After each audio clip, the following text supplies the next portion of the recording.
നമസ്കാരം, ഞാൻ ഡോക്ടർ അഞ്ജന. ഞാൻ പട്ടം SVT ഹോസ്പിറ്റലിൽ കൺസൾട്ടന്റ് ഗൈനക്കോ ഓങ്കോളജിസ്റ്റ് ആയിട്ട് വർക്ക് ചെയ്യുന്നു. നമുക്ക് എന്താണ് എൻഡോമെട്രിയൽ ബയോപ്സി എന്ന് നോക്കാം. അതെന്തിനാണ് എൻഡോമെട്രിയൽ ബയോപ്സി ചെയ്യുന്നത്, എങ്ങനെ ചെയ്യുന്നു, അതിന്റെ കോംപ്ലിക്കേഷൻസ് എന്തൊക്കെയാണ് എന്നതിനെ നമുക്കിവിടെ നോക്കാം. നമ്മുടെ ഗർഭപാത്രത്തിലെ അകത്തെ ലൈനിങ് ആണ് എൻഡോമെട്രിയം. അതിൽ നിന്ന് കോശങ്ങൾ ടെസ്റ്റ്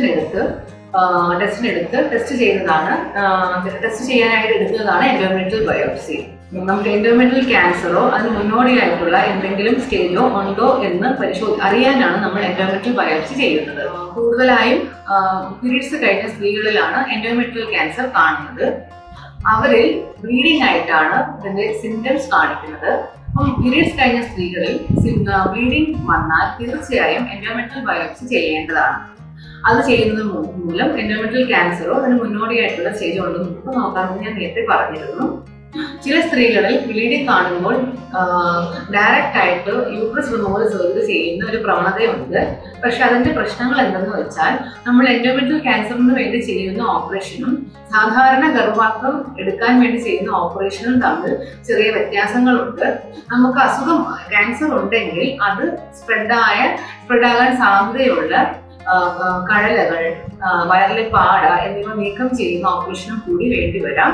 നമ്മൾ നേരെ പോയി യൂട്രസ് റിമൂവൽ സർജറി ചെയ്യുകയാണെങ്കിൽ ഇതൊന്നും ചെയ്യാൻ പറ്റണമെന്നില്ല.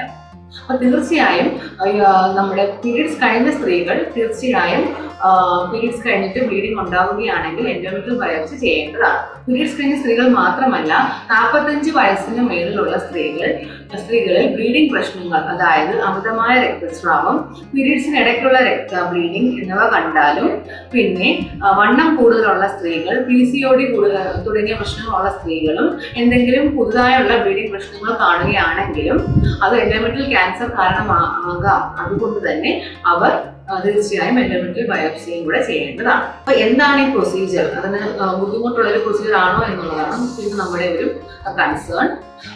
ഇത് വളരെ സിമ്പിൾ പ്രൊസീജിയർ ആയിട്ട് നമുക്ക് ചെയ്യാവുന്നതാണ്. OPയിൽ സാധാരണ നമ്മൾ ഗൈനക്കോളജിസ്റ്റ് പരിശോധിക്കുന്ന സമയത്ത് ഒരു ചെറിയ ഒരു ട്യൂബ് യൂട്രസിനകത്തോട്ട് കടത്തി ആണ് ബയോപ്സി എടുക്കുന്നത്. അത് വളരെ സിമ്പിളായിട്ടുള്ള പിപ്പൽ ബയോപ്സി എന്ന് പറയും.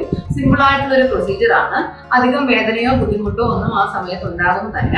അതുകൊണ്ട് തന്നെ അനസ്തേഷ്യയുടെ ആവശ്യവും അവിടെ ഉണ്ടാകുന്നില്ല. അത് പിറ്റേന്ന് തന്നെ നമുക്ക് നമ്മുടെ ഓഫീസിലും മറ്റും പോകാവുന്നതാണ്. ചില സ്ത്രീകളിൽ മാത്രം പക്ഷെ ഗർഭപാത്രത്തിന്റെ സെർവിക്സ് അടഞ്ഞിരിക്കുന്നത് മൂലം നമുക്ക് പിപ്പൽ ബയോപ്സി ചെയ്യാൻ സാധിക്കണമെന്നില്ല. അവർക്കും പിന്നെ ചിലപ്പോൾ നമുക്ക് അനസ്തേഷ്യ തന്ന് DNC ആയിട്ടോ അല്ലെങ്കിൽ ഹിസ്റ്റോസ്കോപ്പി ചെയ്ത് അതിനുശേഷമുള്ള ബയോപ്സി ആയിട്ടോ ചെയ്യേണ്ടി വരാവുന്നതാണ്. ഇതുമൂലം നമ്മുടെ പിപ്പൽ ബയോപ്സി ചെയ്യുന്ന സമയത്ത് അതിനുശേഷമോ മേജറായിട്ടുള്ള കോംപ്ലിക്കേഷൻസ് ഒന്നും ഞാൻ പറഞ്ഞ പോലെ കാണാറില്ല. ചിലപ്പോൾ 2-3 ദിവസത്തേക്ക് ചെറിയ അടിവയറ്റിലെ വേദനയോ ചെറിയ ബ്ലീഡിങ്ങോ കാണാവുന്നതാണ്. അത് നമ്മുടെ സാധാരണ ജീവിതത്തിൽ ബാധിക്കാറില്ല. നമ്മൾ ഈ എടുക്കുന്ന ബയോപ്സിയുടെ റിപ്പോർട്ട് ഒരാഴ്ചയ്ക്കുള്ളിൽ നമുക്ക് ലഭിക്കുന്നതാണ്. അതിൽ എന്തെങ്കിലും പ്രശ്നം കാണുകയാണെങ്കിൽ മാത്രം നിങ്ങളുടെ ഗൈനക്കോളജിസ്റ്റ് അല്ലെങ്കിൽ ഗൈനക്കോ ഓങ്കോളജിസ്റ്റ് നിങ്ങൾക്ക് സർജറിയും മറ്റു ട്രീറ്റ്മെന്റും നിങ്ങൾക്ക് അഡ്വൈസ് ചെയ്യുന്നതാണ്.